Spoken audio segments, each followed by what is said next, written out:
धन्यवाद अध्यक्ष महोदया। आज हमारे राष्ट्रगीत के 150 वर्ष पूरे होने पर हो रही महत्वपूर्ण चर्चा में गर्व के साथ एक भारतीय होने के नाते मैं अपने विचार रखना चाहती हूँ। सदन में इतिहास को तोड़ मरोड़ कर पेश करके फिर से मुस्लिम तुष्टीकरण के नाम पर भारतीय मुसलमानों को कटघरे में खड़े करने की कोशिश की जा रही है।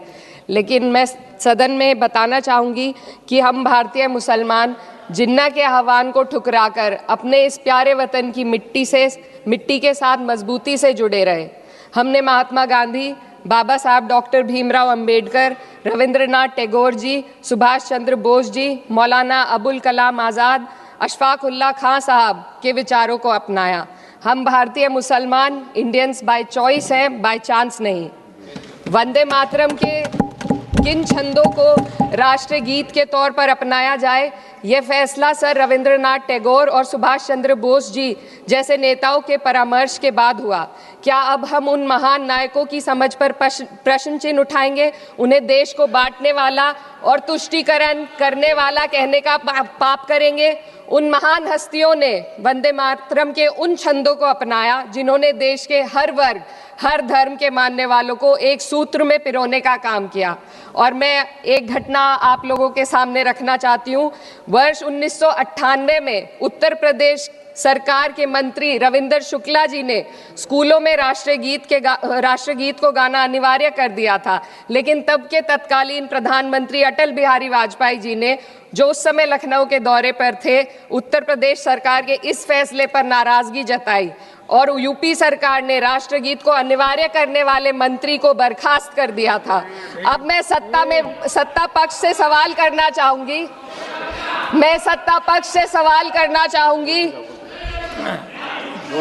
बोलने दीजिए। मैं सत्ता पक्ष से सवाल करना चाहूंगी कि जो विजन आजादी के समय के लोगों का था राष्ट्रगीत को स्वेच्छा पर छोड़ने का, उसी का अनुसरण माननीय अटल बिहारी वाजपेयी जी ने किया, तो क्या वह भी मुस्लिम तुष्टीकरण कर रहे थे? जी नहीं, अटल बिहारी वाजपेयी जी राजधर्म निभा रहे थे। देश में सब धर्मों को एक साथ लाना, सबके जज्बात का एहसास करना ही सबसे बड़ा राष्ट्रवाद है। माननीय अध्यक्ष महोदया, आज हमें वंदे मातरम के असली भाव को समझना जरूरी है। यह गीत तो देश के जल, जंगल, जमीन, हरियाली और निर्मल हवा की वंदना को समर्पित है। यह भारत की जन जन की मंगल कामना करता है कि भारत का हर नागरिक स्वस्थ रहे, सुरक्षित रहे और सम्मान के साथ जी सके। सुजलाम सुफलाम का अर्थ है, सुनिए, ऐसा देश जहाँ स्वच्छ और पर्याप्त जल हो, जहाँ नदियाँ जिंदा हो, बहती हो, जीवन देती हो। अध्यक्ष महोदय, लेकिन अब जरा यमुना का हाल देखिए। दिल्ली प्रदूषण नियंत्रण समिति की 2025 की रिपोर्ट बताती है कि यमुना के कई हिस्सों में बीओडी स्तर 127 mg पर लीटर है तक पहुंच चुका है, जबकि किसी जीवित नदी के लिए ये 3 mg पर लीटर से कम होना चाहिए। ये सिर्फ नदी का संकट नहीं है, ये किसान का संकट है। नमामि गंगे के नाम पर हजारों करोड़ रुपए खर्च हो गए, लेकिन सच्चाई ये है कि आज भी गंगा और यमुना के किनारे किसान मजबूरी में उसी जहरीली पानी से खेती कर रहा है। वही जहर अनाज में उतरता है और वही जहर किसान की जिंदगी को धीरे धीरे खत्म कर देता है। अध्यक्ष महोदय, जब पानी जहर हो जाएगा तो सुजलाम कैसे होगा? जब किसान बर्बाद होगा तो सुफलाम कैसे होगा? मलयज शीतलम, मलय का अर्थ है मलय पर्वत से बहने वाली ठंडी, सुगंधित, चंदन जैसी हवा जो जीवन देती है, बीमारी नहीं। आज मैं इस सदन से पूछना चाहती हूँ, क्या आज के भारत की हवा मलयज शीतलम है? नहीं अध्यक्ष जी, बस संसद से बाहर कदम रखिए, एक गहरी सांस लीजिए। ये चंदन की महक नहीं, ये जहर है जो आपके हमारे फेफड़ों में उतर रहा है। दुनिया के 20 सबसे प्रदूषित शहरों में से 13 भारत में है। दिल्ली की हवा में सांस लेना मानो रोज 20 सिगरेट पीने जैसा हो। भारत हर साल सर्दियों में जहरीली हवा के प्रकोप में घिर जाता है। AQI गंभीर स्तर पर आ जाता है। ठंडी हवा का सपना अब गैस चेंबर की हकीकत बन चुका है। हम वो देश हैं जहां सरकार प्रकृति पर बने गीत का मान मर्दन तो करती है, पर उसी प्रकृति, जंगल, हवा, पेड़ को बचाने वाले कानूनों को धीरे धीरे खुद ही खत्म कर रही है। यह है आज के हमारे मलयज शीतलम की अफसोसजनक सच्चाई। अगर हम हवा को साफ नहीं कर पाए तो न सुजलाम बचेगा, न सुफलाम बचेगा। माननीय अध्यक्ष महोदया, सस्य श्यामलम का अर्थ है ऐसा देश जहां उपजाऊ जमीन हो, जहां खेत फसल से भरे हो और किसान कर्ज और निराशा में न डूबा हो। आज किसान सिर्फ मौसम से नहीं लड़ रहा, वह प्रदूषण, नीतियों की बेरुखी और सिस्टम की नाइंसाफी से लड़ रहा है।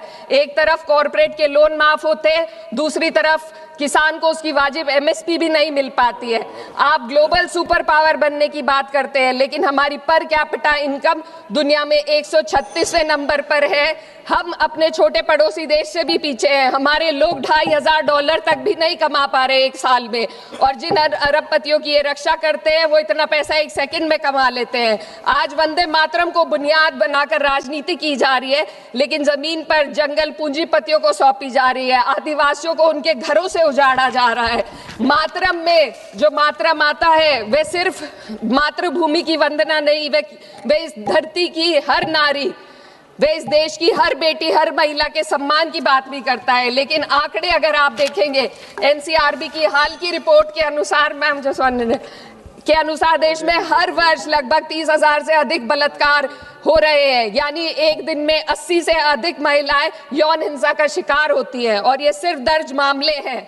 जब जम्मू कश्मीर की एक बच्ची हिंसक अत्याचार का शिकार होती है, जब सत्ता से जुड़े लोगों पर आरोप लगते हैं और कार्रवाई वर्षों लटक जाती है, जब उन्नाव की पीड़िता लखनऊ के दरबार में इंसाफ को लेकर अपनी जान देने पर आमादा होती है, जब बिल्किस बानो के अपराधियों का सरकार के लोग द्वारा स्वागत किया जाता है, तो ये घटनाएं वंदे मातरम की आत्मा पर चोट पहुंचाती है। मैं अध्यक्ष महोदया बस यही कहना चाहती हूँ अपनी बात को अंत में रखते हुए कि वंदे मातरम सिर्फ अतीत की ललकार नहीं, ये वर्तमान की जिम्मेदारी है। ये आत्म मंथन की घड़ी है। यही समय है कि हम वंदे मातरम को सिर्फ नारा नहीं, नीति और जिम्मेदारी बनाएं। और अपने जज्बात को मैं आलमा इकबाल साहब के तराना हिंद के साथ इस सदन में रखना चाहती हूँ कि सारे जहां से अच्छा हिंदुस्तान हमारा, हम बुलबुले हैं इसके, ये गुलसिता हमारा, मजहब नहीं सिखाता आपस में बैर रखना, हिंदी है हम, वतन है हिंदुस्तान हमारा। श्रीमती लवली आनंद।